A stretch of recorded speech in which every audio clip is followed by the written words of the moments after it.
Boa noite, Multi. Eu ia falar que eu tava me sentindo no Sobre o Reino podcast, mas no Sobre o Reino não tinha umas bebidas... Tinha grão, né? Não tinha o café normal. Mas sejam todos muito bem-vindos ao nosso Multi Talks. Nosso primeiro Multi Talk. E o Thiago ligou pra mim umas semanas atrás. Ele falou: Carlinhos, tô com um projeto aqui legal, que é em formato de podcast e tal. Você quer participar? Eu falei: pastor, vamos domingo que vem já? Eu nem gosto de podcast. Mas é isso aí, galera. A ideia do Multi Talks é que a gente tenha um momento de perguntas e respostas com vocês, pra gente estar sendo inspirado, capacitado e encorajado na caminhada. Então vão ser temas específicos e, claro, continuar fazendo a nossa missão, né? Que é viver e compartilhar. Sim. E, pastor, qual que é o tema de hoje? Massa, o nosso tema tem tudo a ver com o que já está rolando nos últimos 2 meses. Então a gente está tendo uma série muito legal durante as celebrações com o tema Somente pelo Espírito. A gente está falando de uma vida guiada e sustentada pelo Espírito Santo, certo? Pelo próprio Deus. E nos grupos pequenos a gente começou a aprofundar essa jornada e a gente está preparando todo o caminho. Inclusive hoje esse caminho vai ser ainda mais aberto para que a gente possa falar sobre os dons do Espírito Santo. Então, tudo que tem relação com essa conversa aqui hoje, talvez desperte expectativa em alguns. Nossa, que massa, a gente vai falar do Espírito Santo, os dons do Espírito. Para outros pode gerar um certo tipo de calafrio, falando: nossa, o que vem aí? Para outros talvez um grande ponto de interrogação. Será que essa conversa tem a ver com a minha vida, com a minha história? Estou aqui pela primeira vez. Que tipo de contribuição esse bate-papo pode ter? E a gente, trocando uma ideia, a gente chegou à conclusão de que o Multitalk seria esse ambiente seguro para a gente conversar de verdade. Então, conversas autênticas para oferecer respostas reais para perguntas reais. E vocês contribuíram de certa maneira para que a gente estruturasse esse bate-papo hoje. Então, tem muitas pessoas que estão aqui na mesa com a gente representadas durante esse bate-papo. É isso aí. Qual que é a expectativa de vocês, pastor João, pastor Thiago, para a conversa sobre hoje? Eu acho que a temática de hoje ela é muito apropriada, porque a gente está envolto de várias comunidades, de várias igrejas que têm ideias diferentes acerca do Espírito Santo. E por muitas vezes, por a gente ter tantos ruídos nessa comunicação, o Espírito Santo é aquela pessoa esquecida da Trindade, né? Já começa porque é a terceira pessoa. Então todo mundo pensa no Pai, no Filho, e o Espírito fica lá. E aí, por vezes, há uma supervalorização da pessoa do Espírito, de quem é o Espírito, e aí só se fala do Espírito Santo, e ao mesmo tempo, em alguns outros lugares, há uma subvalorização, meio que deixando o Espírito Santo de lado, subestimando o que o Espírito poderia fazer, o que ele faz. Espírito Santo, medo, talvez, de se abrir. Como vai ser esse negócio? Qual vai ser essa parada? Será que se a gente falar de Espírito Santo na igreja, a gente vai se tornar uma igreja pentecostal ou carismática? Então eu acho que a expectativa de hoje é nesse sentido, a gente chegar numa conversa franca daquilo que a Bíblia diz sobre o Espírito Santo. Massa. Né? Sem ter medo de alguns desconfortos que talvez gerem para alguns mais conservadores, mais tradicionais, mas também sem aquela supervalorização, ou aquele olhar de que, olha, é só o Espírito Santo e nada além disso, e um olhar até além das Escrituras, né? A gente quer basear toda a nossa conversa a partir da Bíblia e não a partir da nossa experiência. E isso é importante da gente hoje enfatizar, né? Toda a discussão parte da Bíblia e não necessariamente do que eu vivi, do que o Thiago viveu, do que o Carlinhos viveu. Então a expectativa tá alta, tá lá em cima. Acho que uma palavra-chave dentro de tudo que você está falando é experiência. Porque muitas vezes quando as pessoas estão falando sobre o Espírito Santo por aí, ou talvez você tenha visto em algum programa de TV, sei lá, algo sobre o Espírito Santo, geralmente você está sendo imerso numa conversa sobre experiência e não necessariamente sobre o Espírito Santo. E às vezes a gente confunde essas duas coisas, certo? Então, experiência e fundamento são duas coisas muito importantes para a gente de fato entender qual é o propósito da conversa. Legal? Quando eu fiquei pensando nessa pergunta inicial, qual que seria a nossa expectativa na abertura, eu cheguei a duas ilustrações que talvez possam traduzir melhor a minha expectativa. Primeira ilustração, ela talvez vai acertar diretamente no coração daqueles que já frequentam a igreja há um bom tempo, já entregaram a vida para Jesus e que estão no meio do caminho, cara, com vários pontos de interrogação, ou talvez se encontram cansados, sobrecarregados, se sentindo insuficientes. A Laurinha lá em casa, ela às vezes entra no modo turbo. Então, minha filha tem quase 3 anos de idade, já no final do ano ela vai fazer aniversário, e ela entra no modo turbo. Ela brinca, ela faz muitas coisas, ela assiste TV e conversa comigo, mas quando tem silêncio, geralmente a gente levanta a orelha lá em casa e fala: o que está acontecendo? E em alguns momentos de silêncio, a gente encontra a Laura meio entediada, ou com muitos pontos de interrogação. Qual o próximo passo? O que eu vou fazer? Laurinha, por que você está parada? Você quer brincar de alguma coisa? Ah, não sei com o que brincar. Não estou achando meus brinquedos, não tenho brinquedos. Coisa de criança. E às vezes a gente precisa lembrar ela que foi desenvolvida uma mania lá em casa de pegar os brinquedos e guardar eles no freezer. E se esquecer que os brinquedos estavam lá. E aí chega nesse momento de ponto de interrogação: estou fazendo o que agora? Não tem nada para fazer. E se esquece dos recursos que já estão à disposição, certo? Para ela brincar. E nesse paralelo, talvez alguns de nós, no meio do caminho, depois que colocamos a fé em Jesus, nos esquecemos dos recursos que estavam à nossa disposição. E nos encontramos com pontos de interrogação, com um senso de insuficiência, cansados por não estarmos usando as ferramentas que Deus nos confiou, aquilo que já estava na nossa mão e que talvez foi esquecido. Então, essa ilustração talvez acerte primeiro aqueles que já colocaram a fé em Jesus. Agora, uma outra ilustração interessante. Imagine um time de futebol, certo? Para ser parte de um time de futebol, precisa haver identidade clara, um uniforme, certo?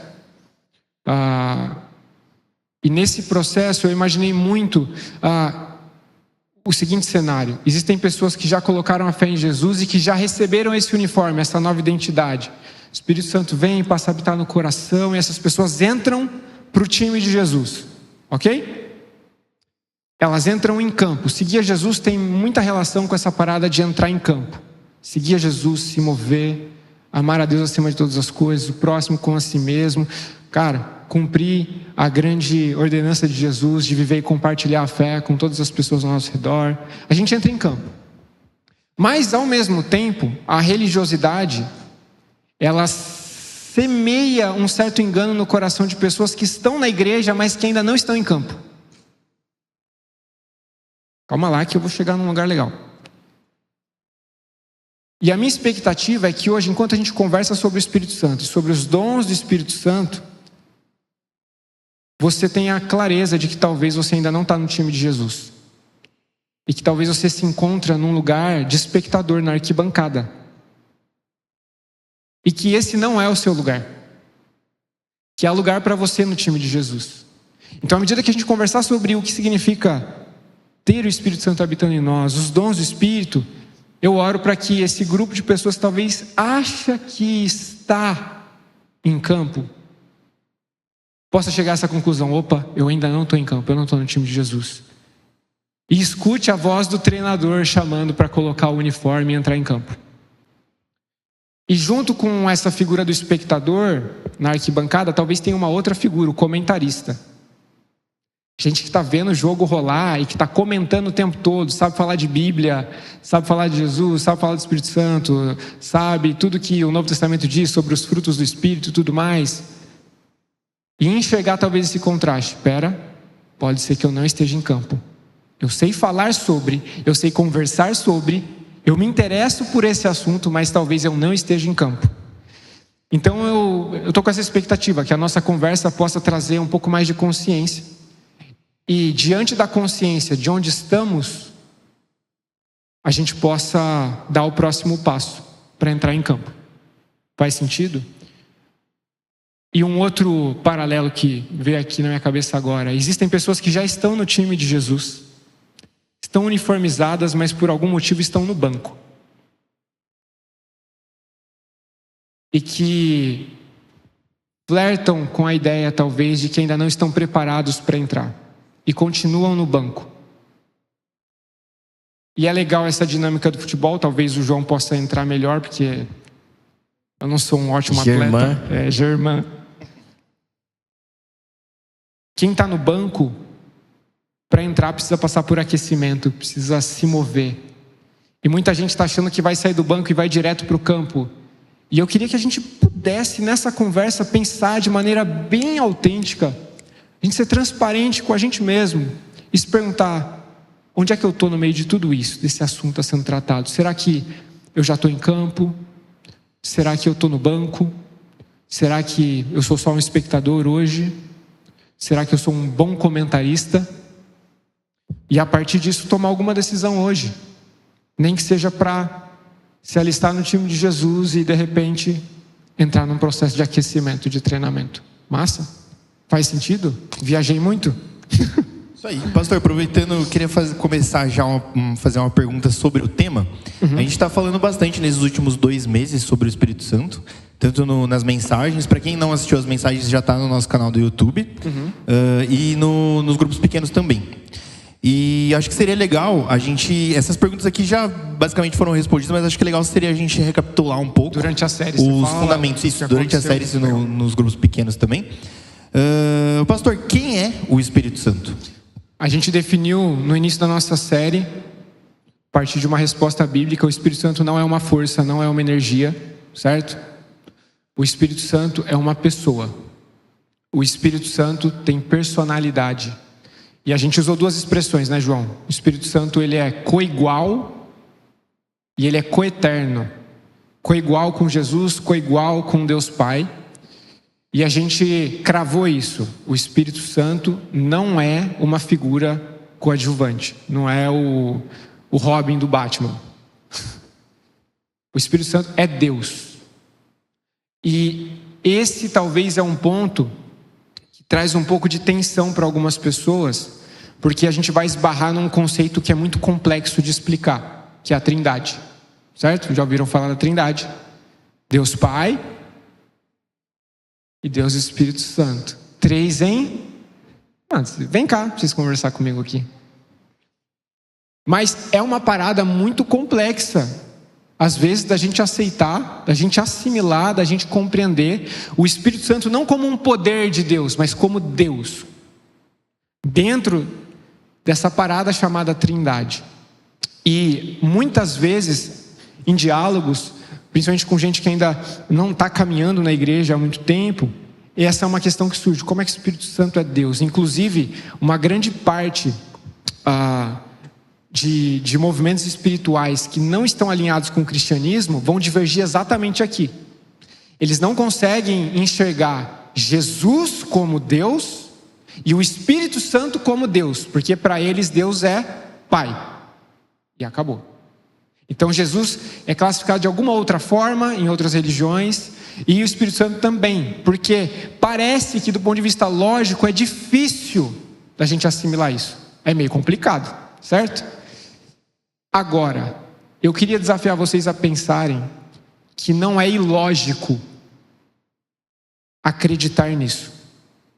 Por quê? Tem um texto, eu separei ele, Isaías 40, versículo 18 e versículo 25, que vai colocar dois conceitos para a gente muito interessantes, quando se refere a explicar Deus. O primeiro conceito é incomparabilidade. Deus é incomparável. Deus é único. Ele é diferente de tudo que foi criado. A Bíblia diz isso claramente. É difícil comparar Deus com alguma outra coisa. e a transcendência.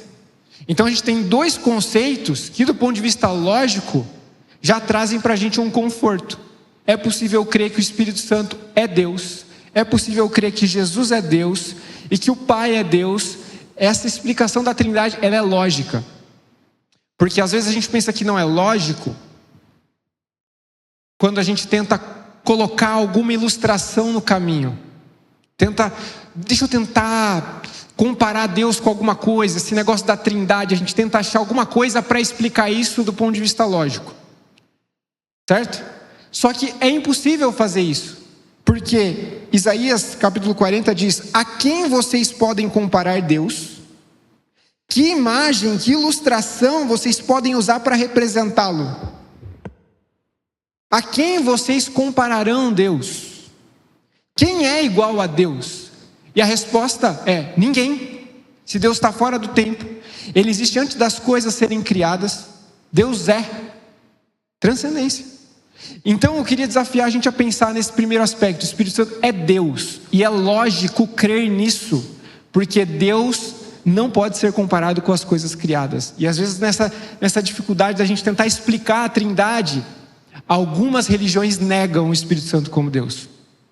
Mas eu fiquei fuçando a internet, tentando encontrar alguma ilustração que pelo menos pudesse se alinhar com o que eu estou dizendo.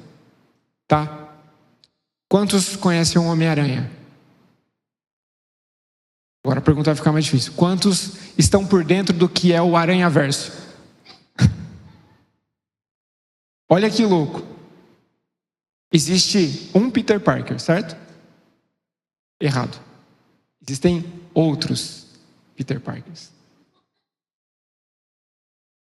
Existem outros Homens-Aranhas. Com certeza vocês já viram aquele meme de 3 Homens-Aranhas, tipo, apontando um para o outro. O Homem-Aranha é o Homem-Aranha, mas ele também não é o Homem-Aranha, ele está apontando para outro Homem-Aranha. É o Peter, mas ele está apontando para outro Peter. São pessoas diferentes. É mais ou menos essa a ideia.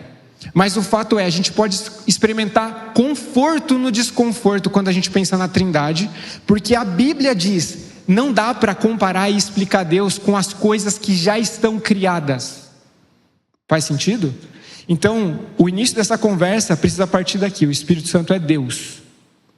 E todo o resto da nossa conversa vai fluir a partir da revelação do que a Bíblia diz. O Espírito Santo é Deus. Quando os discípulos são enviados, na grande comissão, eles são enviados em nome de Deus Pai, Deus Filho e Deus Espírito Santo. A Bíblia estabelece claramente esse paralelo e o princípio da Trindade. É Deus Pai, mas é Deus Filho e é Deus Espírito Santo. Pessoas diferentes coexistindo no mesmo Deus. Legal? Massa. Aranhaverso. Eu acho que uma imagem que talvez concretize ainda mais tudo isso que o Tiago mencionou é do próprio batismo de Jesus. Porque por vezes a gente tem a impressão de que o Espírito Santo é coadjuvante. Só que no batismo de Jesus a gente percebe um papel central do Espírito, junto com o Filho encarnado e junto com o Pai.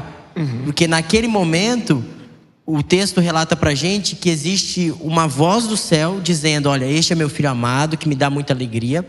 O Filho está sendo batizado ali por João Batista, só que o Espírito Santo desce como pomba e vem sobre o Filho, mostrando que tudo aquilo que Jesus fez depois de ser batizado tem esse aval, essa chancela, esse poder capacitador do Espírito.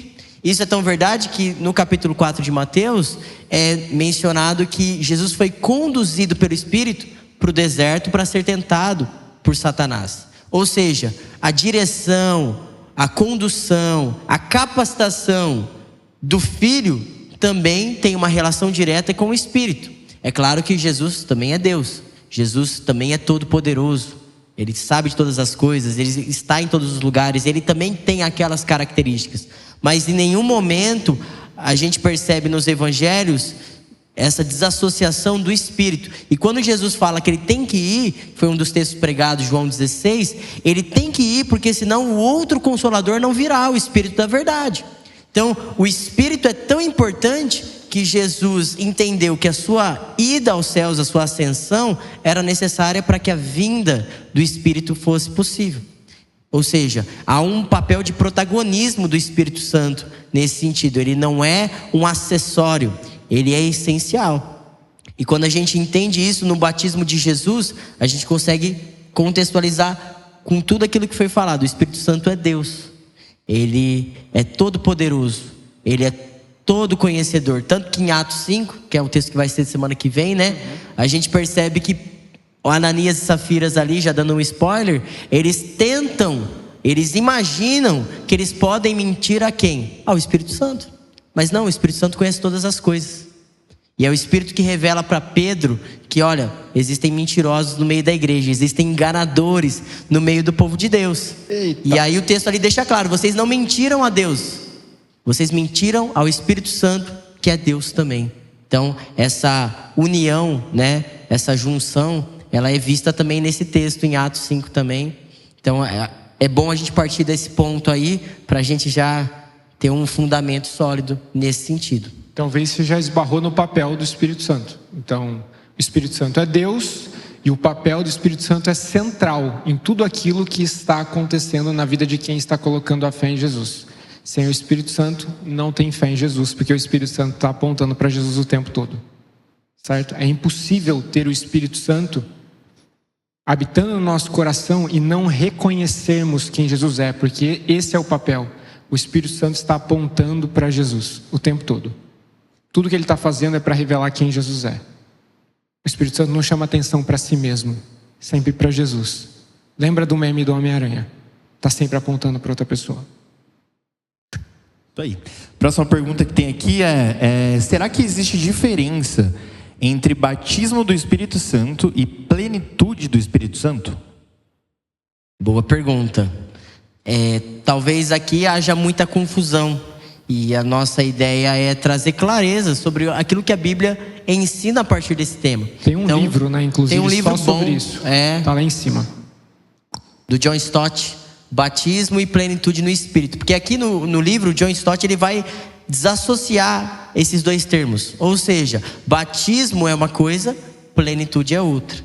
A gente pode perceber essa diferença porque em Atos, quando houve ali o derramar do Espírito em Atos 2, no dia de Pentecostes, o que foi ali concedido é conhecido como batismo, ou seja, é o dom do Espírito, é o derramar do Espírito. Uma profecia lá de Joel 2:32 que apontava para esse efeito. Ou seja, haverá um momento que Deus virá sobre homens, mulheres, jovens, crianças, e o texto lá de Joel apontava para essa profecia. E isso se cumpre ali no Pentecoste.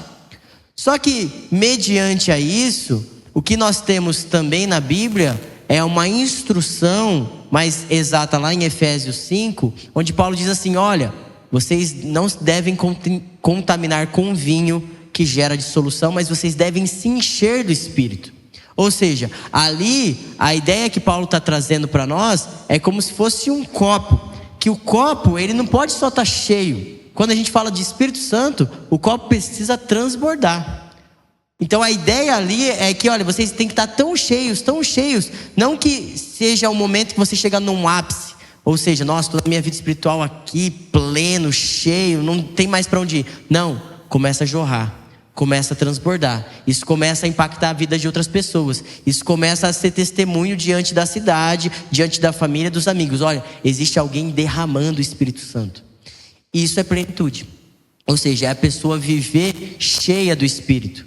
E para isso a gente tem até uma prescrição bíblica de, olha, cantar salmos, hinos, cânticos espirituais, conversas intencionais espirituais. Ou seja, a vida, a boca, os pensamentos tem que refletir o Espírito Santo e a pessoa do Espírito Santo. Agora, o batismo é um evento, é um ato de derramar de Deus histórico que aconteceu ali em Atos e que se concretiza na vida do crente uma vez que ele crê em Jesus. Então Efésios, por exemplo, no capítulo 1 vai dizer sobre isso. Olha, uma vez que você crê em Jesus, você é selado com o Espírito Santo. Isso é batismo. Mas é bem verdade que a gente pode viver uma vida meia boca. meio cheia do Espírito Santo. A gente pode usufruir, é um pouco do que o Tiago está falando no início da conversa, de você, eu estou no time de Jesus, vesti a camisa, tenho o Espírito, mas estou no banco. Por quê? Não estou jogando, ou estou jogando, mas não estou desempenhando o melhor das minhas funções e capacidades. Por quê? Porque a gente subvaloriza o que o Espírito de Deus pode fazer através da nossa vida. Então, a diferença está aí. Batismo é um evento histórico em Atos, o derramar cumprindo profecias do Antigo Testamento e que se manifesta na nossa vida por meio da conversão. Uma vez que você crê em Jesus, você é batizado com o Espírito Santo. É o dom, é o presente de Deus. Plenitude é a busca, é o imperativo da gente, vamos viver uma vida cada vez mais cheia, vamos derramar cada vez mais sobre isso. Talvez 2 palavras então para cravar. Batismo do Espírito Santo é um acontecimento. Quem coloca a fé em Jesus já está sendo batizado pelo Espírito Santo. O Novo Testamento afirma para a gente que é impossível reconhecer Jesus como Senhor e Salvador se não for pelo batismo do Espírito Santo, se não for pelo agir do Espírito Santo. Então o Espírito Santo ele já está presente no estágio inicial da fé no coração. E a plenitude do Espírito Santo não é um acontecimento, é um processo. Nós somos responsáveis na nossa relação com Deus de caminharmos nesse processo, progredindo, se enchendo para transbordar. Então evento, acontecimento, processo. Legal? Boa. Só para não ficar a título de menção, eu vou ler o texto aqui de Efésios 1, que mostra claramente como que acontece esse processo então de batismo. Diz assim, agora vocês também ouviram a verdade, as boas novas da salvação. E quando creram em Cristo, Ele colocou sobre vocês o selo do Espírito Santo que havia prometido. O Espírito Santo é a garantia de nossa herança, até o dia que Deus nos resgatará como sua propriedade, para o louvor da sua glória. Ou seja, mediante a fé em Jesus, a fé vem pelo ouvir e ouvir das boas novas de Cristo. Nós recebemos o selo, o batismo, o dom que é o Espírito Santo. Então, isso é um acontecimento. É mediante a nossa fé que isso é gerado em todo aquele que crê em Jesus Cristo. Ele recebe esse presente, esse dom que é o Espírito. Massa. Pergunta para o pastor Tiago. Na prática, o que significa ser capacitado pelo Espírito Santo? A gente conversou sobre isso exatamente no início dos grupos pequenos. E o nosso desafio para todo mundo foi falar o seguinte: não faz sentido a gente querer se encher do Espírito Santo, experimentar a capacitação do Espírito Santo, se antes a gente não passou pelo batismo do Espírito. Certo? O que isso significa na prática? Significa que não adianta querer mais do Espírito Santo se primeiro eu não entreguei meu coração para Jesus. Porque na prática, ser capacitado pelo Espírito Santo significa viver como Jesus viveu e fazer o que Jesus pediu para fazer. Então, que sentido tem se encher do Espírito Santo se eu estou só em busca de experiências e não vivendo uma relação com Deus e querendo ser como Jesus, certo? Então, na prática, ser capacitado é viver uma vida parecida com a vida de Jesus, fazer o que Jesus pediu para a gente fazer e experimentar desse caráter sendo transformado, lapidado cada vez mais à semelhança de Jesus. Agora uma pergunta para os dois. Como saber se tenho o Espírito Santo habitando em mim? Boa pergunta. Como saber se tem o Espírito Santo habitando em mim? Certa vez, Jesus, conversando com os discípulos, ele usou uma ilustração que é muito feliz. Que ele diz assim: pelo fruto é que se conhece a árvore. Então, uma árvore boa, ela é conhecida pelo quê? Ela é reconhecida pelo fruto bom. Uma árvore ruim nunca vai dar fruto bom. Ela vai dar frutos ruins. Sendo um pouquinho mais assertivo, se a gente fosse pensar num pé de banana, ele precisa dar banana. Não tem como um pé de banana dar abacaxi. Foge a lógica, foge aquilo que é natural. Então, a gente tem evidências desse Espírito que vive em nós e que a Bíblia diz que nos regenera, ou seja, nos leva a um novo nascimento, uma nova vida, mediante o fruto do Espírito. Ou seja, a transformação de vida. Se a gente estava falando que essa capacitação, ela é visível por meio da vida que Jesus viveu, o fruto do Espírito é a vida de Jesus em nós. Então, amor, alegria, paz, paciência, amabilidade, bondade, fidelidade, mansidão, domínio próprio, são características não naturais, não carnais, mas características espirituais, que a gente vê na vida de Jesus e que a gente vê na vida do cristão através do Espírito. Então essa é a maior evidência. E aí um ponto interessante, muitas vezes algumas tradições evangélicas atribuem a evidência do Espírito ao dom. Ou seja, quem tem o Espírito Santo? Quem fala em línguas. Quem tem o Espírito Santo? Quem tem profecia. Quem tem o Espírito Santo? Aquele que tem o dom da cura. Mas perceba que para Jesus, e segundo o Novo Testamento, a maior evidência do Espírito Santo na sua vida e na minha vida é o fruto, é a transformação de vida. É quando a gente crucifica a nossa vida com Cristo.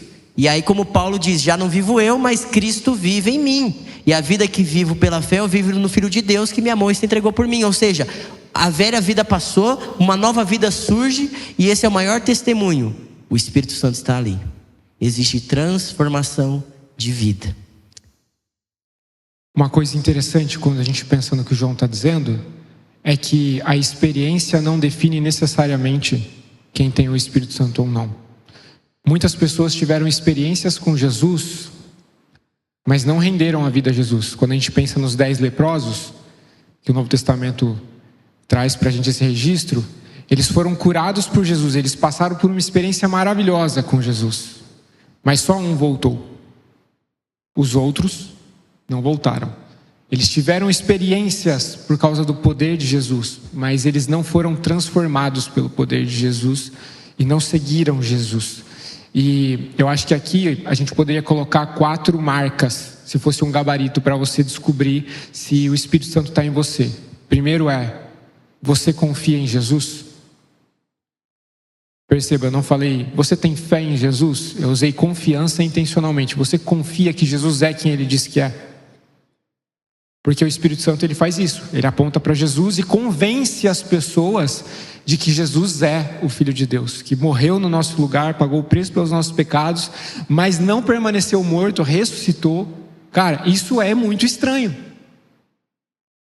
E essa é uma marca, é um gabarito. Você tem fé, você confia nessa boa notícia que a Bíblia descreve, de que Jesus morreu pelos seus pecados, Ele venceu a morte, Ele está vivo e Ele voltará. A confiança em Jesus é a primeira marca, o primeiro filtro. Segundo, eu colocaria também o que o João falou, o fruto. O que essa confiança gera? Porque a confiança precisa gerar obediência, que vai gerar a força motriz da transformação. Quando eu escuto as palavras de Jesus, quando eu leio a Bíblia e falo, não, isso aqui é a palavra de Deus, e eu confio nisso, eu aplico isso.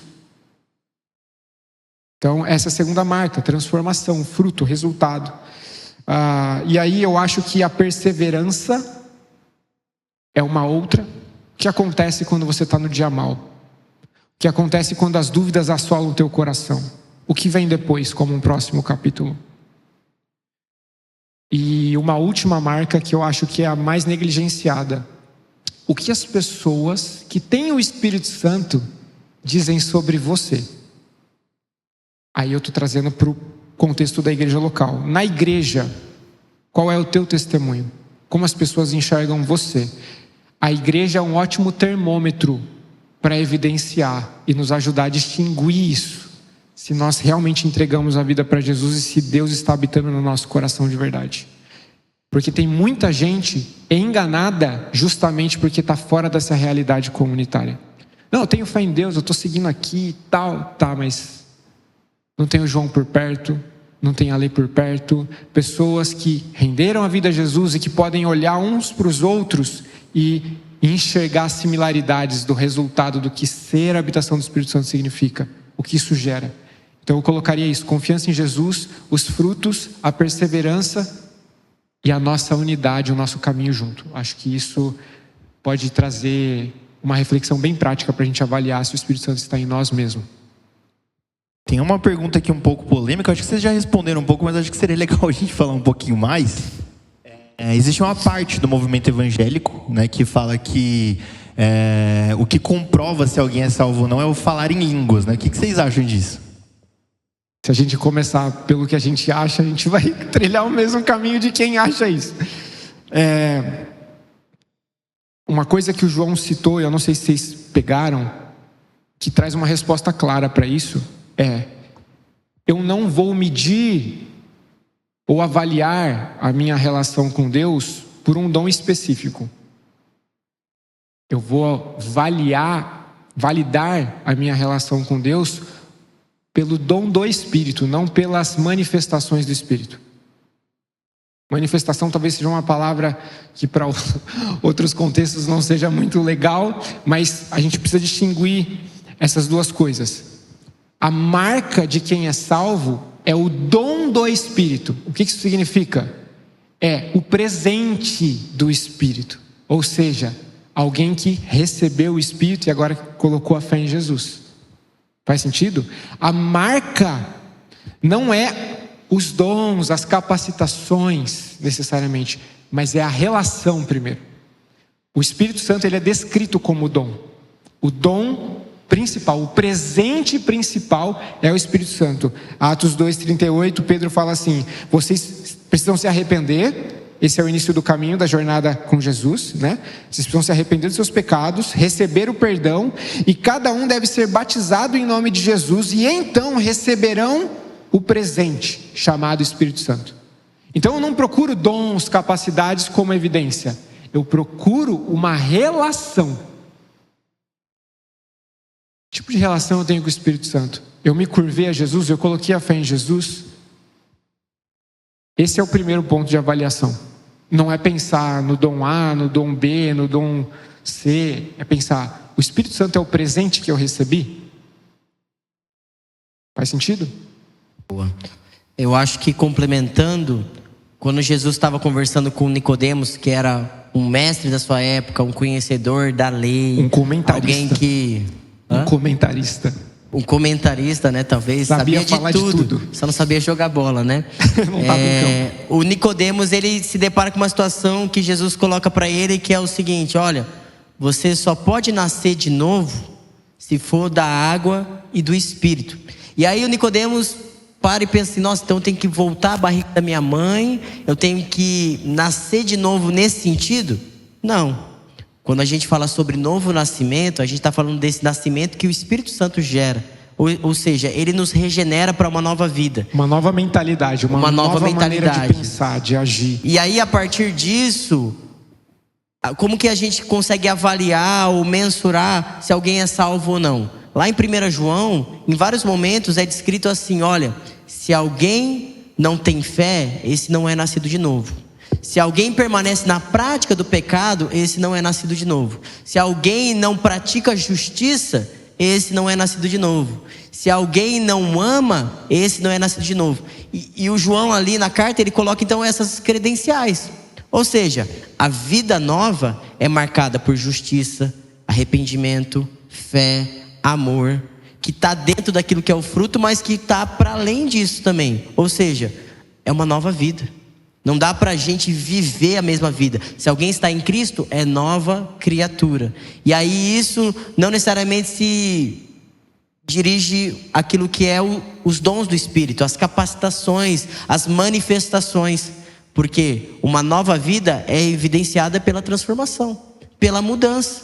Sim. Mudança de mente, mudança de conduta. Olha que interessante, 1 Coríntios 12, eu abri aqui, versículos 4 e 7. Diz assim: ora, existem muitos dons diferentes, muitas capacitações. Quem colocou a fé em Jesus ganha novas capacidades, certo? Mas o Espírito é o mesmo. Tem muitas capacidades e capacitações à disposição de quem colocou a fé em Jesus, mas o Espírito é o mesmo. Há diferentes tipos de serviço, mas Deus é o mesmo. Há diferentes formas de atuação, mas é o mesmo Espírito, o mesmo Deus que efetua tudo em todos.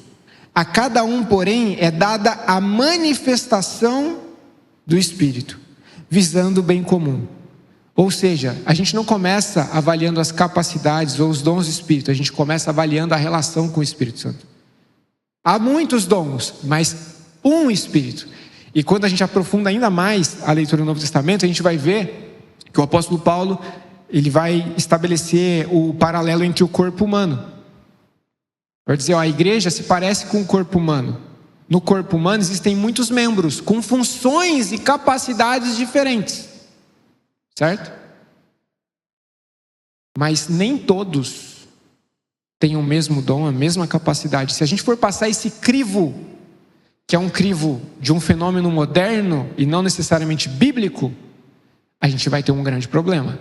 Então, por exemplo, essa é uma pergunta que ela chegou de várias formas diferentes para a gente. Teve algumas pessoas que falaram assim: Tiago, eu visitei uma outra igreja e quando eu cheguei lá tinha alguém iniciando o momento do louvor dizendo assim: se você está aqui pela primeira vez e ainda não foi batizado no Espírito Santo, comece a orar agora para você falar em línguas. Essa pessoa acabou de estabelecer um falso paralelo que a Bíblia não coloca. Ser batizado com o Espírito Santo não significa necessariamente que você vai sair manifestando um tipo de língua angelical.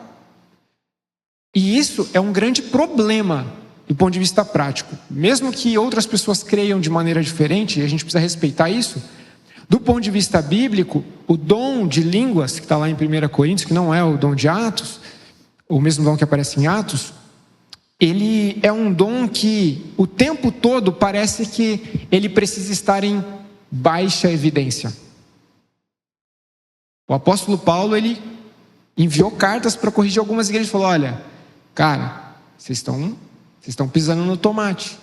E o dom de línguas está sendo usado de um jeito muito estranho. E ele ainda pede: olha, não usem em público, porque isso não edifica os que não conhecem a Jesus. Não tem nenhum tipo de edificação pública por meio do uso desse dom. E a gente tem um fenômeno moderno, evangélico hoje, que não só usa esse dom deliberadamente o tempo todo, mas que estabelece um paralelo que a Bíblia não estabelece. Diz assim: se você não fala em línguas, então você não é salvo. Problema. Isso gera crise em muitas pessoas, porque elas começam a buscar um dom, porque elas estão desesperadas. Elas falam: eu preciso falar em línguas, eu tenho que ter essa experiência sobrenatural, porque senão eu não sou salvo. E coloca em xeque a segurança da relação com Deus que foi dada mediante o Espírito. Esse é um ponto. Eu acho que até para além disso, o perigo de transferir a salvação para uma capacitação é de você confiar mais nas suas obras do que naquilo que Jesus fez. Então, se salvação, segurança e salvação tem a ver com falar em línguas, a expectativa é que uma vez que eu seja capaz, que eu seja apto, eu vou desfrutar desse presente. Mas onde está a graça nisso tudo? Porque a Bíblia deixa muito claro assim, a fé vem pelo ouvir e ouvir da palavra de Cristo, que a fé é um dom dado por Deus mediante a graça e que não é de obras, para que ninguém se glorie. Então se eu tenho que fazer alguma coisa, eu tenho que fazer algo para comprovar uma salvação, é como se isso fossem obras, fossem você mesmo fazendo aquilo que você é capaz, que você consegue para falar em línguas. E aí, muitas vezes, a pessoa vai forçar uma experiência, forçar uma barra, simplesmente para afagar a sua consciência. Para, não, agora eu tenho certeza, porque eu falo em línguas, olha como isso evidencia, não é mesmo? E não só isso, tem muitos movimentos evangélicos que estabelecem esse dom como uma nova hierarquia no processo. Tipo, se eu falo em línguas, então eu sou mais espiritual que quem não fala. Não tem nada disso no Novo Testamento. Não tem. Inventares, capítulo, e aí, velho. Não tem. Boa? Boa. E todos os dons estão disponíveis até hoje, considerando Efésios capítulo 4, dos versículos de 11 a 16 e 1 Coríntios 13, 8, 12. Vamos fazer o seguinte. Antes da gente falar se todos os dons eles estão à disposição, quais são os dons? Quais são os dons? Porque se a gente está se perguntando, cara, que tipo de capacitação eu posso experimentar? Essa capacitação ainda está disponível ou era só lá no contexto de Atos? Quais são os dons que a gente tem descritos no Novo Testamento? Então, alguns textos importantes. Eu já tinha citado 1 Coríntios, capítulo 12, vou ler. Vocês estão comigo?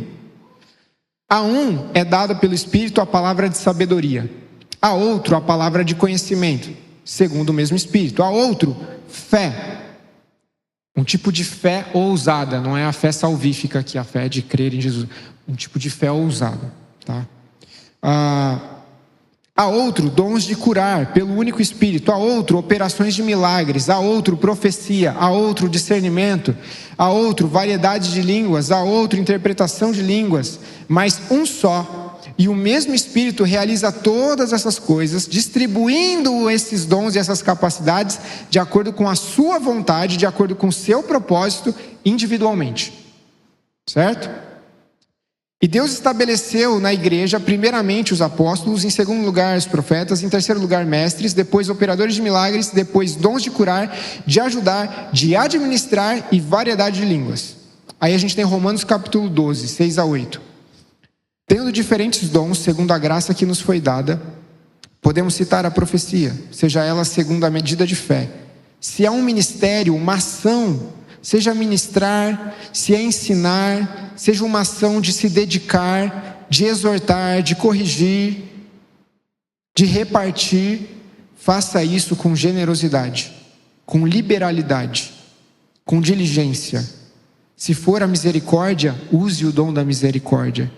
Faça tudo isso com alegria. Efésios capítulo 4, tem uma outra menção aqui. Deus concedeu para a igreja pessoas com um dom apostólico, profético, evangelistas e outros pastores, doutores, querendo o aperfeiçoamento, a edificação da igreja para que as pessoas possam fazer a vontade de Deus e assim compartilhar as boas notícias. 1 Pedro 4, 10 e 11 diz assim: cada um administre aos outros o dom como recebeu, como bons dispenseiros, bons mordomos desse presente multiforme que Deus dá para a igreja.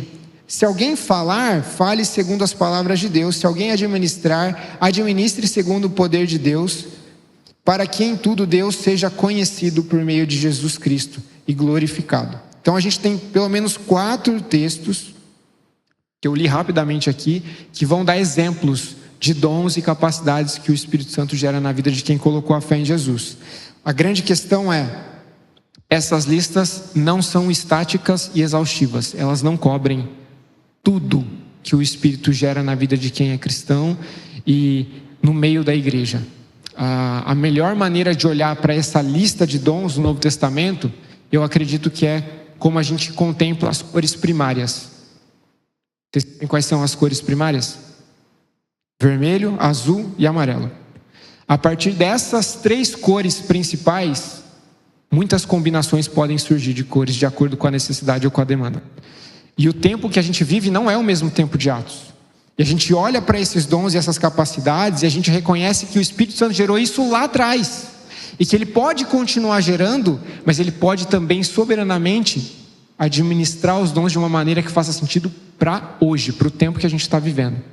Então não é uma lista que define especificamente o que a gente tem que buscar até as últimas consequências e não limita também o que o Espírito Santo pode fazer através da nossa vida. Junto a isso, existem linhas teológicas que acreditam que todos esses dons listados e que são descritos ali nesses textos bíblicos, eles cessaram, ou seja, que talvez em alguma medida eles foram úteis para a igreja naquele tempo e Paulo os descreveu nas cartas e o apóstolo Pedro, mas que eles hoje não estão mais atuantes e eles não estão mais dentro daquilo que é a igreja hoje no século 21. O problema disso é a gente olhar para o propósito que é o dom. Os dons do Espírito foram dados para a edificação do corpo. E se o corpo, que é a igreja, ainda está sendo edificado, a gente precisa de capacitação e precisa de poder para continuar avançando. É só pegar um cessacionista, que é a galera que acredita que os dons não estão mais à disposição, e falar assim: planta uma igreja e deixa.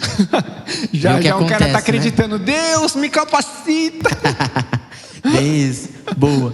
Então, dentro dessa outra vertente, a gente tem aquele que entende o pensamento, que entende que os dons continuam, há um continuismo, ou seja, os dons que estão descritos, a partir deles a gente pode trabalhar e pode desenvolver aquilo que é a igreja hoje, e de fato não são listas exaustivas, porque elas não batem entre si. Pedro fala de uma coisa, Paulo está falando de outra, são comunidades diferentes, igrejas diferentes. A gente sabe que Corinto, por exemplo, especialmente, é uma igreja muito capacitada, e isso foi até um problema, porque eles tinham tanta capacidade espiritual, tantos dons, que a imaturidade se manifestou ali de uma forma interessante, que Paulo em alguns momentos teve que regular, orientar, dizer, gente, não é assim também, o culto não pode ser baderna, não é manifestação para tudo que é lado. Então, as igrejas tinham dons diferentes, porque são comunidades diferentes. E se a igreja é um organismo vivo, diferentes. Exato, a igreja é um organismo vivo, dinâmico, o Espírito Santo de Deus também tem liberdade para hoje capacitar em uma necessidade específica, né? Vamos olhar para a nossa realidade como igreja hoje. Nós temos mesa de som, nós temos iluminação. Estou falando só em aspectos técnicos, simples. Nós temos ministros, pessoas que estão cantando e liderando esse tempo no culto de louvor, de adoração. A gente não viu nada disso nos textos que a gente leu, mas são demandas. E aí, uma coisa muito importante é que a capacitação do Espírito, ela tem relação com dois tipos de entendimento. A gente conversou sobre isso durante a semana. O entendimento das capacidades comuns, que nós já tínhamos antes de colocar a fé em Jesus, certo? Cada um aqui tem um tipo de personalidade. Faz sentido? Cada um aqui tem um tipo de facilidade. Tenha colocado a fé em Jesus ou não, é isso. Tem pessoas que são boas em administração, tem pessoas que são boas no aspecto da arte, cara, da música. Graça comum, né? Naturalmente. Independente se você colocou a fé em Jesus ou não, existem capacidades que já estão aí dentro, que Deus concedeu.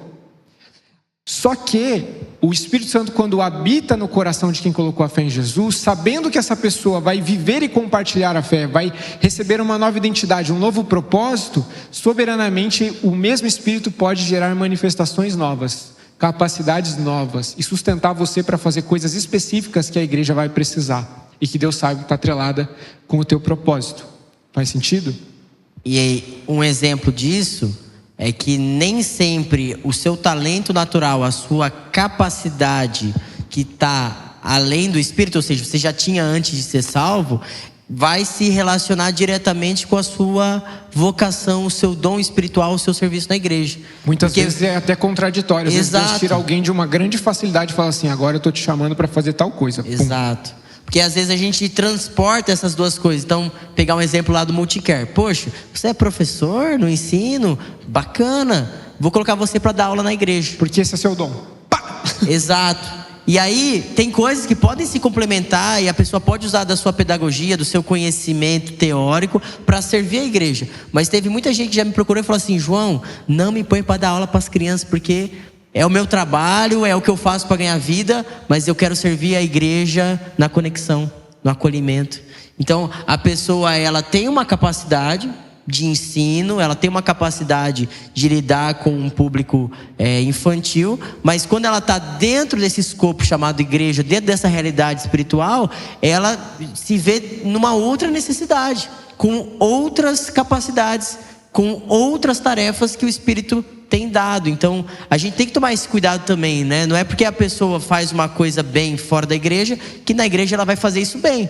Mas pode ser que sim, a pessoa, poxa, é 10. Aliás, se você quiser servir no Multicare, a gente está recebendo inscrições aí, tá? Fazendo a propaganda. Mas assim, podem ter complementos, podem ter coisas que você, num talento natural absurdo, desenvolve, tem graça de Deus para isso, e na igreja você continua desenvolvendo isso e transformando isso cada vez mais de forma exponencial. Então, olha só, grava isso. A maneira certa de olhar para os dons do Espírito, essas capacidades, essas manifestações, não é como uma coleção que você tem que colecionar, você tem que buscar e tem que ter todos, quanto mais melhor. Não é uma coleção, são manifestações. Deus, Ele nos dá graça, o Espírito Santo nos capacita para fazer a vontade dEle, de maneiras específicas, de acordo com as demandas da igreja e com o propósito sobre cada um, de acordo com essa nova identidade. Então tem muita gente que está buscando os dons como se fosse uma coleção de tazo. Não, eu preciso de todos os dons. Então, o apóstolo Paulo fala, busque todos os dons. Mas não é uma coleção. Porque o Espírito, ele distribui os dons de acordo com a soberania dele, de acordo com as necessidades que se apresentam dentro da igreja. E Não é um álbum de figurinhas, né? sim. Para completar. E mais do que isso, quando a gente coloca a fé em Jesus, a gente não separa necessariamente as nossas capacidades que já tínhamos daquilo que são capacidades do Espírito que ele gera em nós. Porque tudo precisa estar a serviço de Jesus. Tudo é ressignificado. Só que tem coisas que vão florescer que são novas, que de repente você vai falar, uau, eu não sabia que dava para fazer isso, eu não sabia que eu tinha essa capacidade, eu nunca tinha prestado atenção nessa facilidade que agora eu posso colocar à disposição de Deus para que Jesus seja mais conhecido. Massa? E o que significa entristecer o Espírito Santo e como saber se eu estou usando meus dons de uma maneira que agrade a Deus? Nossa. Calma, repete. Na lata. O que significa entristecer o Espírito Santo e como saber se eu estou usando meus dons de uma maneira que agrade a Deus? Vou começar pela última pergunta, depois o João pega a primeira. Como saber se eu estou usando os meus dons de uma maneira que agrade a Deus? Se você está usando os seus dons para que Jesus seja mais conhecido dentro e fora da igreja. Porque os dons foram concedidos para a gente tornar Jesus conhecido. Se você não usa os seus dons, se você está no banco e não está em campo, significa que você não está usando da maneira correta. Ou talvez que nem esteja usando aquilo que está à tua disposição. Boa. Essa questão do entristecimento do Espírito é um texto bíblico, na verdade, Efésios 4. Estou a achar o verso aqui. É o verso 30. Diz assim: não entristeçam o Espírito Santo de Deus, o selo que Ele colocou sobre vocês para o dia que nos resgatará como sua propriedade. Parte desse texto tem muita relação com aquele que eu já li de Efésios 1:13, que fala da ideia do selo, da garantia, o penhor da sua salvação, que é o Espírito Santo. Ou seja, a gente está dizendo que nós somos habitação do Espírito, uma vez que a gente crê em Jesus. E uma vez que a gente crê em Jesus, somos habitação do Espírito, devemos, como Paulo diz, andar em Espírito, em novidade de vida.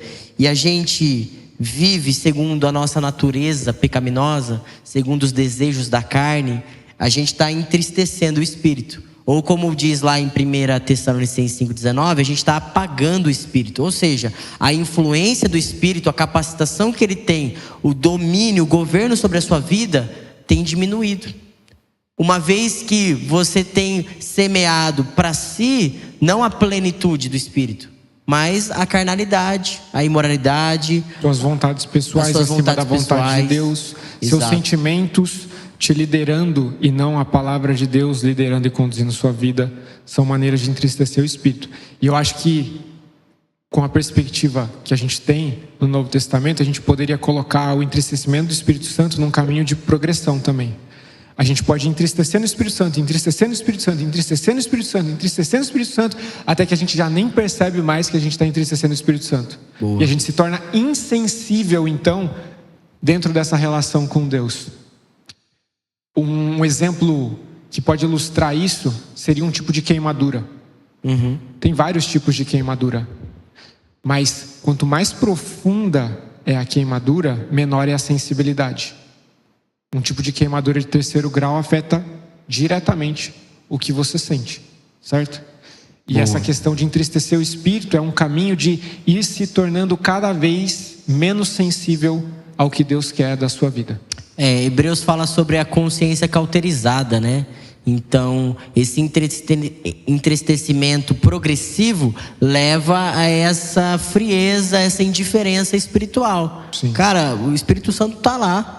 Só que as suas decisões, os seus sentimentos, a sua maneira de escolher a vida trouxe isso. E até uma advertência aqui que Hebreus faz, que diz assim, advirtam uns aos outros todos os dias, enquanto ainda é hoje, para que nenhum de vocês seja enganado pelo pecado e fique endurecido. Ou seja, na igreja a gente também tem essa responsabilidade de se advertir mutuamente, de ter uma chamada de atenção, uma admoestação, um encorajamento, para que o Espírito Santo não fique entristecido. Ou seja, uma vez que a gente olha para o irmão, e aqui fazendo uma aplicação pastoral, vê ele em pecado e diz assim, ema, cada um com seus problemas, não tem nada a ver com a minha vida, tô nem aí, eu tô aqui na plenitude. A gente está descumprindo o nosso papel de advirtam-se uns aos outros.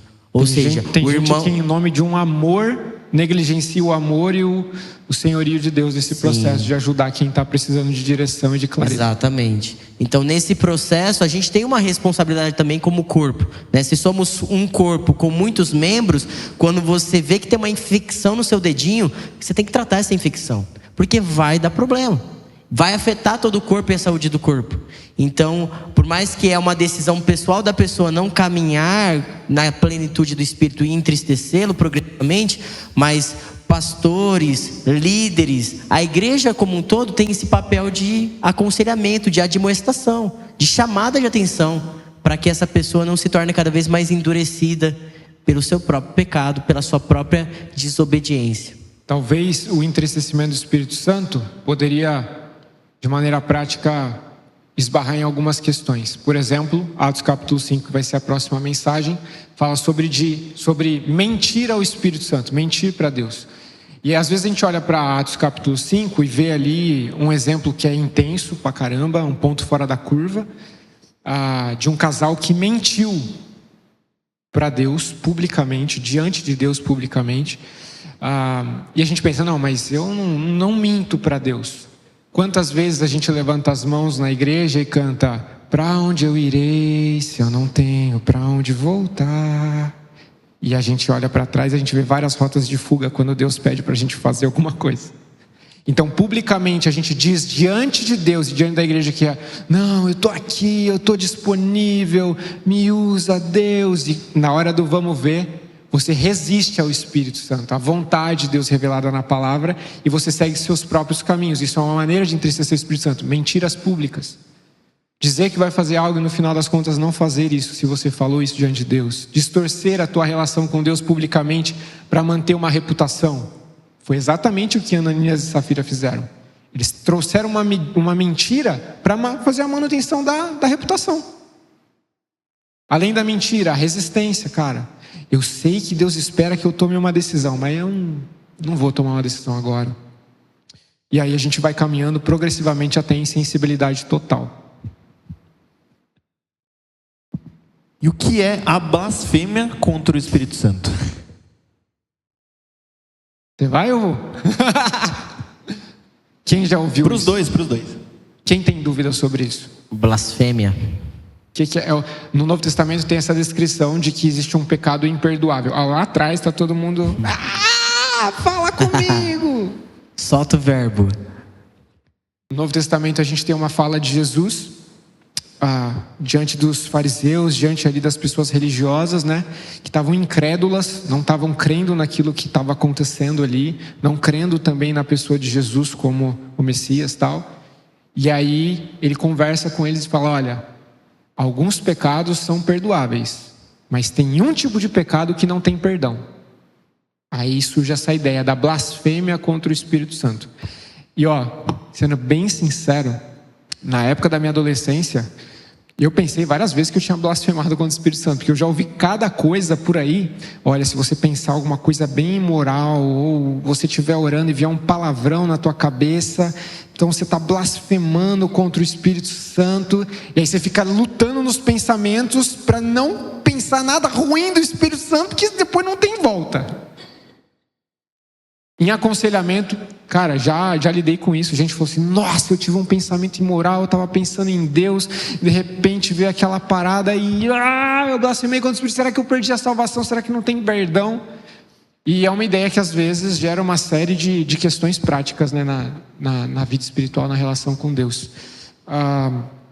Mateus 12, 31, e a gente tem essa ideia em João 15, versículo 26. O contexto da conversa de Jesus com aqueles homens que vai apontar para esse pecado imperdoável tem muita relação com a falta de fé, certo? E com a resistência de acordo com aquilo que Deus está fazendo. Então são pessoas que estão olhando para Jesus e estão dizendo: não, Jesus não é o Filho de Deus. Ele faz algumas coisas especiais, extraordinárias, mas deve ter algum outro tipo de poder aí, uma parada relacionada com o diabo e tal. É um processo de incredulidade que está ali dentro daquele contexto. E de resistência. Eles estão resistindo a Jesus. E eles tentam achar tudo quanto é explicação para aquilo que Jesus está ensinando e fazendo. E aí Jesus está falando, cuidado, porque Deus está aqui, Deus está agindo e vocês estão resistindo, e vocês estão dizendo que não é de Deus o que está rolando aqui. E aí ele traz essa expressão, a blasfêmia contra o Espírito Santo é um pecado imperdoável. Como é que a gente resolve esse problema? Boa. João 16:8 diz que o Espírito Santo convence do pecado, da justiça e do juízo. Então, por que é imperdoável? Porque a pessoa que resiste e rejeita o que o Espírito de Deus está fazendo, ela não alcança a salvação. Ela não é capaz de receber regeneração, nova vida, simplesmente por uma rejeição, por uma atribuição a qualquer outra coisa. Então, para aqueles fariseus, os religiosos da época de Jesus, era bem isso. Olha, Jesus fazendo milagres, sinais, curas, maravilhas. Eles falam, cara, é o diabo. É o diabo. É o capiroto que está produzindo esse teatro aqui. E aí Jesus entra com isso. Olha, existe um pecado que é imperdoável. E no texto ele até menciona assim que blasfemar contra o Filho não é imperdoável, mas blasfemar contra o Espírito Santo, sim. Por essa rejeição daquele que está convencendo do pecado, da justiça, do juízo. Então, uma vez que você resistiu, uma vez que você rejeitou, não tem perdão. Porque o perdão está diretamente ligado à fé em Jesus, à crença de que Ele é o Senhor, o Salvador, Ele é aquele que morreu pelos seus pecados. Então pensa no meme do Homem-Aranha lá de novo. O Espírito Santo está apontando o tempo todo para Jesus. Esse é o trabalho do Espírito Santo, certo? Ele está apontando para Jesus o tempo todo. E Jesus está dizendo assim, aquele que não se rende a mim, está resistindo ao que o Espírito Santo está fazendo, essa pessoa não vai encontrar salvação. Porque não tem outro caminho para a salvação se não se render a Jesus. Então ele está dizendo, olha, é um pecado imperdoável, porque você trilha esse caminho até a última consequência, você vai morrer sem Jesus, porque o trabalho do Espírito é dizer, Ele é o Filho de Deus, Jesus morreu pelos seus pecados, coloque a sua fé em Jesus. E todo aquele que resiste dessa maneira até o final não será salvo. Essa é a ideia. Boa. Então, não tem perdão, porque a resistência até a última instância é incredulidade, é falta de fé. E a fé é que produz o efeito do perdão, do novo nascimento. Então, é uma questão de lógica. Se você resistir a Jesus até o último dia da sua vida, a consequência final é você viverá eternamente separado de Jesus, não tem perdão. E aí que entra a questão, né? Às vezes alguns cristãos, eles têm esse temor de olhar para esse texto e falar assim, pô, mas será que eu posso blasfemar contra o Espírito? Sim. Não, porque uma vez que você se rendeu, uma vez que você se converteu, você é habitação do Espírito, você não vai resistir. O que vai acontecer, talvez como a gente estava conversando, é o entristecimento, o apagar, mas não o resistir, não o negar, a incredulidade. Você vai talvez diminuir a ação do Espírito sobre a sua vida, mas você não vai blasfemar contra Ele, uma vez que você já creu, já se rendeu, Ele já te convenceu do seu pecado, né? Então, às vezes o adolescente da igreja está com medo, né? Está temeroso, e aí, será que eu blasfemo contra o Espírito? Se você tem Jesus, é como diz Romanos 8:1, não há mais condenação para aqueles que estão em Cristo Jesus, a segurança, a certeza. Não faz sentido você chegar até Jesus, de repente, poxa, mas vacilei contra o Espírito Santo, agora eu perdi tudo, né? Posso colocar quanto tempo tem de conversa já? Não vi a hora que começou. Legal, a gente está chegando no final. Mas esse é um alerta também interessante. Muitos, fugindo dos extremos, que às vezes são vendidos na TV, no movimento evangélico, se fecham para aquilo que o Espírito Santo está fazendo de verdade. E saem por aí, apontando o dedo o tempo todo. Não, isso aqui não é de Deus, porque isso aqui não se encaixa na minha tradição.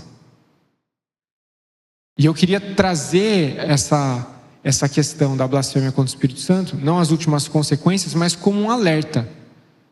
O coração ferido, às vezes, abraça a incredulidade, o ceticismo. E se por um lado a gente tem que discernir o que as pessoas estão dizendo, que é Deus, que não é Deus, faz parte da maturidade. Por outro, existe uma medida necessária de sabedoria e de temor no coração para avaliar pelos princípios bíblicos, pela palavra e não pelas nossas perspectivas ou preferências, para distinguir o que é de Deus e o que não é de Deus. Estou só aproveitando o gancho. Não tem relação direta com a blasfêmia do Espírito Santo, mas tem uma relação direta com dizer que aquilo que Deus fez, porque não se encaixa na minha lógica ou nas minhas preferências, não vem de Deus. Isso é um grande problema. Então, discernimento é também uma capacitação do Espírito que a gente tem que buscar. E isso é gerado à medida que a gente está conhecendo a palavra de Deus e se rendendo a Deus. E Barnabé teve isso, né, em Atos 11, quando está tendo um rolê diferente lá em Antioquia. Sim. E a igreja ainda está naquela dúvida, será que a gente vai alcançar os gentios? Não vai, tem um samaritano se convertendo e tal. E o Barnabé tem essa capacidade de chegar ali e reconhecer, Deus está nesse meio. Não vamos pedir para eles pararem. Sim. Deus está. E o Barnabé depois se torna presbítero, pastor ali naquele lugar, é enviado junto com Paulo, separado para uma missão especial. E a Antioquia ali, que é aquele lugar que muitos estavam duvidando, ou olhando com uma certa desconfiança, se torna o grande centro missionário de toda a igreja. Então, como uma aplicação disso do que o Tiago está falando, né? Por vezes, aquilo que tem uma suspeita, pode ter uma ação do Espírito. Sim. E uma ação de Deus. E quem tem o Espírito de Deus é capaz de reconhecer e discernir aonde Deus está e aonde Deus não está também. Onde Deus tem colocado a sua aprovação e onde Deus também tem tirado a sua aprovação. Então, esse discernimento espiritual, ele provém da plenitude, do quanto você está cheio, do quanto você está alinhado com aquilo que o Espírito de Deus está fazendo. Vamos trazer um pouco mais de dinâmica para esse assunto. Vocês querem ouvir uma história? Ninguém quer ouvir história. Vamos embora, Tiago. Pelo amor de Deus. Vocês querem ouvir uma história? É uma história, ok? É uma história real, que não aconteceu inúmeras vezes na minha trajetória, mas aconteceu uma vez. E eu vou contar essa história porque, na tradição de onde eu vim, da comunidade de onde eu vim, essa experiência que eu tive seria classificada imediatamente como qualquer coisa, mas não necessariamente com o que Deus estava fazendo, ou o que o Espírito Santo estava fazendo. Antes da gente começar a plantação da igreja, da Multi, a gente estava esboçando ainda o projeto, a gente já estava morando aqui em Campinas, eu fui levar a Aline na escola, e a gente estava naquele contexto ainda de pandemia, volta não volta, tantas coisas sendo frustradas, planos frustrados, muitas coisas assim, estava trazendo um certo cansaço. E eu lembro que eu fui, deixei a Aline no trabalho e eu voltei com o coração tomado de pensamentos assim, conturbados mesmo, sabe? Tipo, extremamente distraído. Eu comecei a murmurar, comecei a reclamar. Falei, nossa, tudo está dando errado, não acaba esse negócio de pandemia. E meu Deus do céu, e nada dá certo, quanta coisa para fazer. A gente está pensando na plantação da igreja, mas como que vai ser? Cara, meu coração foi enchendo de murmuração. Não estava num momento nada espiritual. E quando eu estava chegando perto do condomínio, eu passei rapidamente por um homem, estava com o uniforme de uma empresa, ele estava no telefone. E cara, eu senti uma forte convicção. Tira os olhos de você mesmo e veja o que eu vou fazer através de você. Foi mais ou menos isso. Não foi uma frase audível, foi uma convicção. Estava dirigindo, meu Deus, o que é isso? Não conseguia explicar com palavras o que eu estava sentindo, mas eu sabia que eu tinha que parar e conversar com aquele homem. E eu parei o carro, ele estava no telefone, achei o vidro e falei, ô! Aí ele conversando, falando alto no telefone, sensação de que eu estava atrapalhando ele. Ele chegou, o que foi? Eu falei assim, então, eu parei o carro e eu preciso te dizer que Deus sabe exatamente o que está acontecendo na tua casa. Ele não se esqueceu de você. E eu quero orar pela sua vida e por essa circunstância agora. O cara começou a chorar. Quem é você? Quem é você? Falei, cara, sigo Jesus. É isso. Parei. Posso orar por você? Ele falou, pode, mas antes deixa eu te contar a minha história. Eu sou pastor. Eu trabalho numa outra empresa, assim como o João trabalha na escola. E pastorei aqui na Multi. Mas esse homem tinha um outro emprego. Estava no intervalo dele, saiu, estava conversando com a esposa. E eles estavam em crise por causa de uma situação específica ali na família, com os filhos e tal, algo do tipo. E ele estava conversando com ela: eu não sei mais o que fazer. Parece que a gente não tem resposta, parece que Deus não está vendo o que está acontecendo. E do nada você para aqui e fala que você vai orar exatamente por aquilo que está acontecendo na minha casa. Que negócio é esse? E o cara chorava, e a gente teve um tempo de oração intenso na calçada. Foi extraordinário. Ele falou: cara, não é possível, é muita coincidência. E na minha trajetória, depois da minha conversão, eu tive algumas crises com relação a essa interpretação de que Deus continua agindo, de que o Espírito Santo continua nos usando de maneiras específicas, de maneira poderosa, de maneira eficaz, relevante. E algumas dessas experiências começaram a acontecer, e eu acredito que isso é graça de Deus, para quebrar os nossos sistemas meramente religiosos, nossas convicções vazias que não estão alicerçadas na palavra. Agora, isso não acontece todo dia. É de acordo com o mover de Deus, com a demanda específica. Deus pode nos usar. E o mais curioso é que naquele momento eu nem estava cantando no carro, morada, para onde eu irei? Eu estava murmurando e o Espírito falou: chega, junte-se a mim no que eu vou fazer. Tá. E tudo mudou. Poderia contar outras histórias, a gente não tem muito tempo. A gente tem uma última pergunta? Isso, uma última pergunta, não menos importante, voltando um pouquinho para a parte dos dons.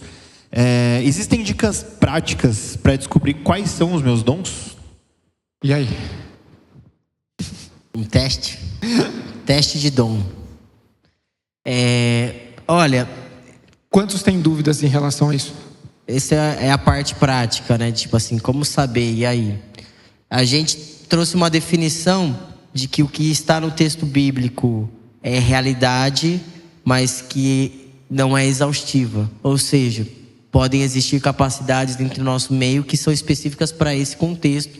E o Espírito de Deus pode manifestar isso, porque Ele tem liberdade para fazer isso. Eu acredito que o nosso coração, ele é enganoso. Então, a gente olhar para dentro de si, tentar buscar, nossa, o que eu sou bom, o que eu faço bem, talvez possa ser um caminho subjetivo e que traga mais engano e confusão do que verdade. Uma das coisas que o Tiago mencionou é a questão do testemunho da igreja em relação à sua própria vida, né? Como uma comprovação de que você tem o Espírito. Então, por vezes, o líder, o pastor ou a pessoa aqui da igreja mais madura, ela é capaz de olhar para a sua vida e perceber: fulano, você não gostaria de um desafio nesse sentido? E aí, a partir disso, no caminho, você vai reconhecendo as habilidades e capacidades. Por que eu falo isso? Porque nem sempre a gente tem uma resposta para isso. Sim. Cara, eu tenho um dom de profecia. Ainda mais que não é uma coleção. Exato. Então, assim, muitas vezes Deus pode usar alguém mais maduro e com um discernimento maior para dar direção para aquele que é o imaturo, para aquele que ainda está buscando compreender qual é o meu papel nisso tudo. E eu falo isso porque muitas vezes foi me dada a oportunidade de exercer coisas que eu falava: não é para mim isso aí. Mas pessoas estavam enxergando na minha vida coisas que eu não era capaz de enxergar. Então, talvez seja um bom caminhar. Aqui nós temos os GPs, por exemplo. Às vezes o líder do GP vai olhar para você e falar assim: fulano, você não quer fazer isso aqui? E a partir disso, num grupo pequeno, você consegue avaliar, você consegue perceber, desenvolver. E cara, fica reconhecido, Deus está te usando nesse sentido. O GP está reconhecendo, a igreja está reconhecendo, você tem uma capacidade para isso. Você precisa fazer isso mesmo. E eu acho que uma questão aqui, porque essa é uma pergunta muito prática, né? Como é que eu posso saber qual é o meu dom? Se a gente seguir a nossa intuição, a gente pode extraviar um pouco do que Deus deseja fazer através de nós. Porque quando a gente olha o Antigo Testamento e o Novo Testamento, Deus chamou pessoas que não eram óbvias para fazer coisas específicas. Improváveis, né? Improváveis. E se eu fosse seguir minha intuição, eu não estaria pastoreando. Eu estaria tocando bateria, até as últimas consequências. Eu ia estar tocando na banda do Linkin Park. Mas Deus falou: não, filho. Eu lembro disso, na minha conversão, eu entreguei minha vida para Jesus, reconheci meus pecados, e eu falei: é agora, eu vou viver e compartilhar minha fé através da música, porque é o que eu faço. que eu amo, já tenho facilidades, e é isso. Eu toco bateria até hoje. Mas isso não define a minha vocação necessariamente. E seguir o caminho da intuição pode gerar um extraviado caminho. Pode te colocar numa rota que não tem nada a ver com o que Deus deseja fazer. Vou colocar um exemplo aqui da nossa igreja. O Ronald. O Ronald, naturalmente, ele é um cara mais tímido, certo? Mais introspectivo. Se a gente fosse levar isso às últimas consequências, jamais nós colocaríamos o Ronald como aprendiz para cuidar de pessoas nos grupos pequenos.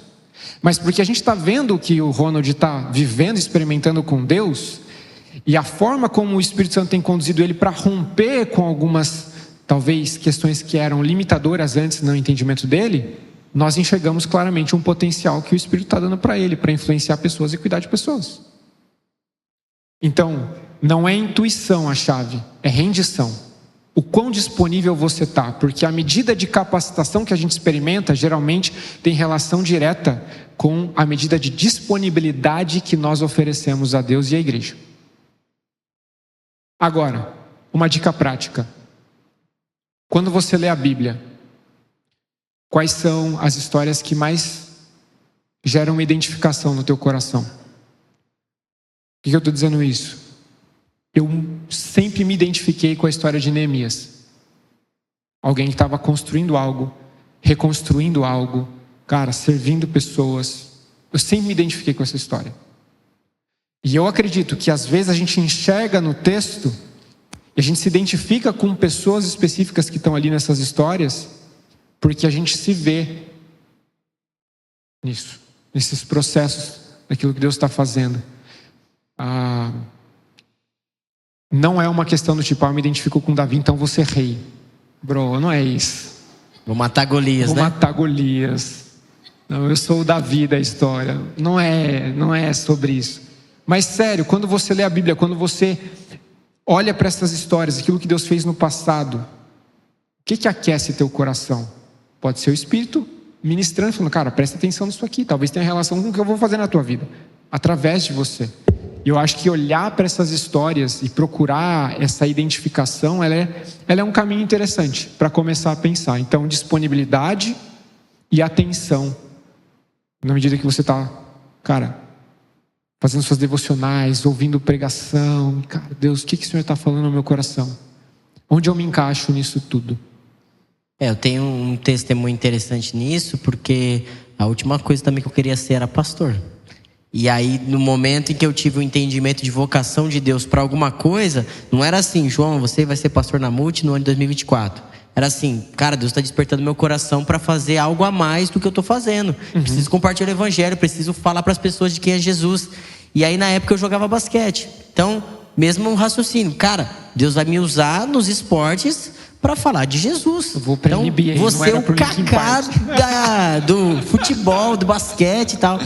E aí, Deus foi conduzindo a coisa de um jeito que, enquanto eu insisti no caminho de, cara, eu quero trabalhar no esporte, eu quero usar o esporte, e não me rendi à questão de que, olha, existe uma vocação pastoral, existe uma vocação de ensino dentro daquilo que você está desenvolvendo, as coisas não fluíram. Então, assim, no meu caso, foi a própria igreja e a comunidade dizendo assim, você não tem que estar lá fora, você tem que estar aqui dentro. Você tem que estar pregando, você não tem uma vocação missionária, você tem uma vocação pastoral de serviço dentro do corpo. Sim. Então, a gente quer ouvir você pregar, a gente quer ver você cuidando das pessoas, a gente quer ver você discipulando. Então, a igreja me ajudou a entender melhor aquilo que eu não entendia. E aí depois os processos foram acontecendo naturalmente. Por isso que você ter essa percepção daquilo que a Escritura diz, como o Tiago disse, essa identificação, mas também ter pessoas à sua volta que conseguem te orientar, é muito importante. Você se render a isso. Cara, tem coisas que a minha sabedoria ela é finita.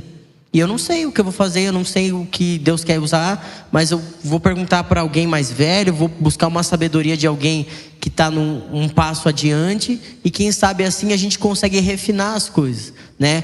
Provérbios vai dizer, na multidão de conselheiros, há sabedoria. Sim. Então, uma vez que você tem dúvidas quanto aos seus dons, vamos conversar sobre isso. Uma conversa mais particular, individualizada, olhando para a sua história, para as suas capacidades e para aquilo que Jesus quer fazer na sua vida. Sim. Pensando exatamente nisso. Deus não vê necessariamente as capacidades externas. Deus está vendo o coração, né? É o que aconteceu com Davi. Todo mundo olhando o cara mais alto, o cara mais bonito, e o Davizinho que ninguém esperava estava lá no campo. Isso aqui não é nem cogitado. E Deus falou, não, é esse. Esse é um homem segundo o meu coração. O apóstolo Paulo é a mesma coisa. Depois que ele se converte, ele fica um tempo de molho e Deus usa pessoas no caminho para dar os próximos passos para ele, né? Barnabé, né? Lá adiante, lembra do apóstolo Paulo, depois acho que quase 10 anos de molho. E na verdade foi isso que Jesus fez, né? Sim. Jesus pegou um monte de pescador e falou assim, agora vocês vão pescar gente. Então, o líder, o pastor, aquele que é mais maduro na fé, tem um discernimento espiritual para ajudar também nesse processo, né? E ajudar as pessoas a encontrarem a sua vocação, encontrar o seu chamado, encontrar o dom que Deus quer usar na sua vida, manifestar através da sua vida, né? Legal. Tudo isso serviu não só para a gente ter uma conversa, mas para a gente dar o pontapé, porque daqui em diante nos grupos pequenos a gente vai começar a olhar especificamente para alguns dos dons que estão descritos nesses 4 textos que a gente leu, as cores primárias. E a gente vai colocar o nosso foco e a nossa atenção nesses dons de maneira específica. E a ideia hoje era trazer alguns fundamentos. O Espírito Santo é o dom principal. Ter o Espírito Santo habitando em mim é uma questão que é evidenciada pela minha rendição a Jesus. Eu não estou procurando os dons e as capacitações como um sinal da minha salvação. Então isso já está resolvido. E mais do que isso, para além da nossa intuição, existem questões que estão diretamente relacionadas com a direção e o direcionamento que Deus tem para nós, que está para além da nossa intuição. E eu acho que as perguntas que vocês mandaram foram muito legais. A gente teve um tempo muito massa de conversa e a gente vai encerrar por aqui o primeiro Multitalks, principalmente na gravação. A gente se despede do pessoal na internet e nós vamos abrir a possibilidade de perguntas ao vivo, se alguém tiver mais alguma dúvida. Mas aí, esse é o privilégio de quem está no presencial. Um abraço para quem está na internet e a gente se vê no próximo Multitalks. Uhul! Uhul!